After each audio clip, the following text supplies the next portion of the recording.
Hey everyone, it's FLAK.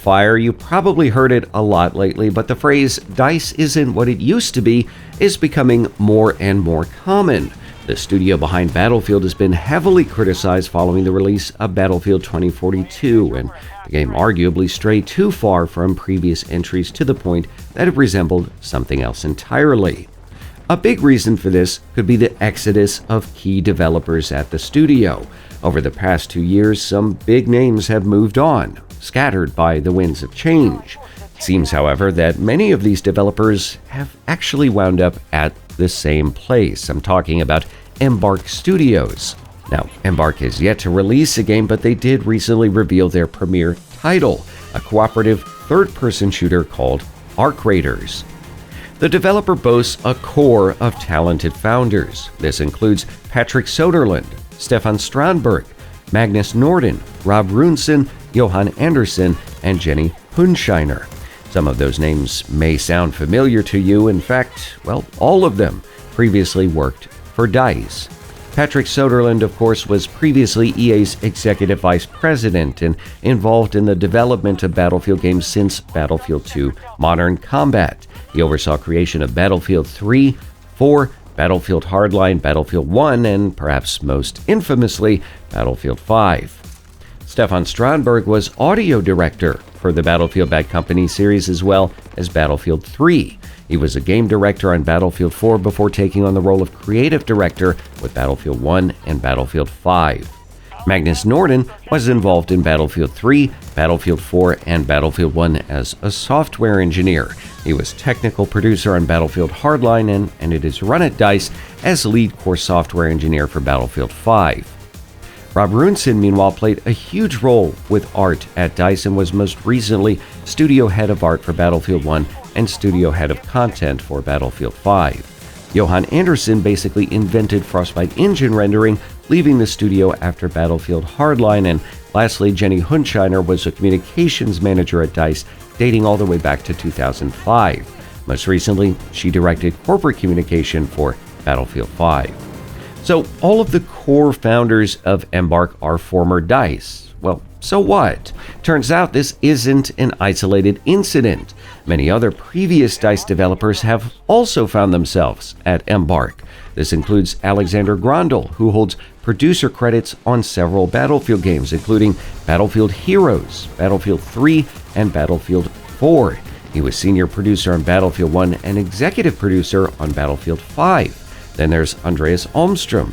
He's an audio designer at Embark, but was previously sound designer on Battlefield 3 and 4, taking a lead role with sound design on Battlefield 1 and Battlefield 5. There are also numerous other developers from DICE who have made the move to Embark in the last few years, and without inside data, it's impossible to put a finger on exactly how many, but I will say we are talking about a studio with around 250 employees. I actually did some research here, and a LinkedIn search indicates almost 80 employees previously worked at DICE, while many more were employed with either EA, Frostbite, Seed, or other Electronic Arts initiatives.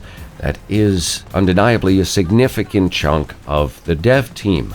Moreover, many of those in senior positions at Embark shepherded to fruition some of the most impressive and loved Battlefield games in the history of the franchise.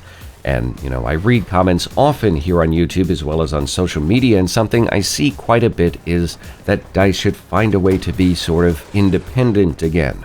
And that probably isn't going to happen, but the rise of Embark does bring to mind the Ship of Theseus thought experiment.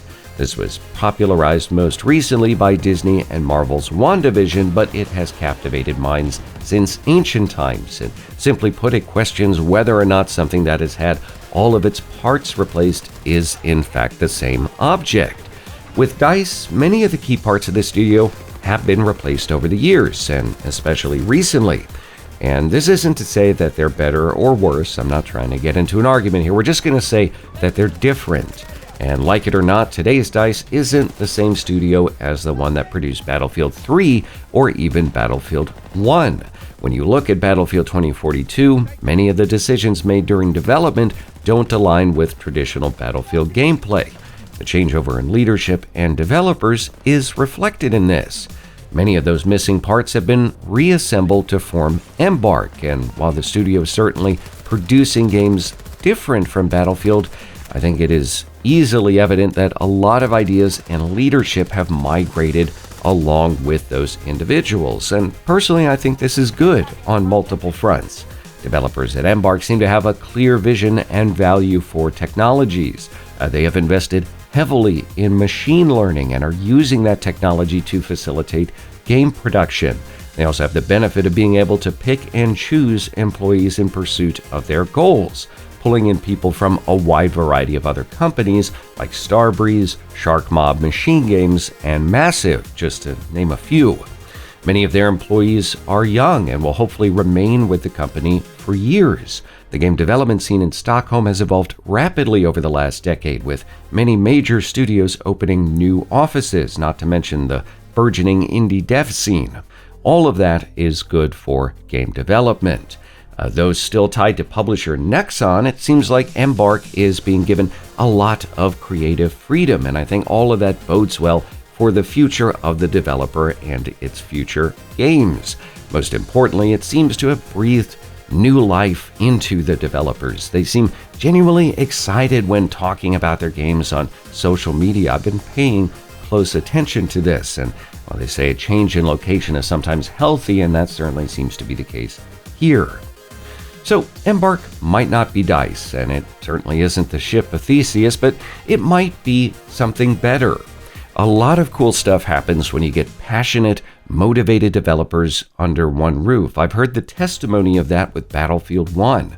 So hopefully we're going to see some really cool stuff here soon from Embark, Arc Raiders, and that other game that they're working on. As for DICE, it's a great opportunity for a new group of core developers to define themselves, right? They are definitely being forged in fire right now, and I have no doubt that there are talented people at the studio. I've talked to many of them. Hopefully these tribulations mean that the most capable will rise to the top. I also hope that EA gives them the time and resources to produce polished games. But that being said, just thought this would be an interesting topic to visit here. I'm curious what you make of all of this. Make sure to tell me your thoughts on DICE and Embark, and are things really what they appear in this regard? What do you think about the Ship of Theseus? Leave me a comment down below. If you enjoyed this video, make sure to leave a like, if not a dislike. If you want to support the channel, check out our sponsors or keep your money and share this video. As always, thanks for watching.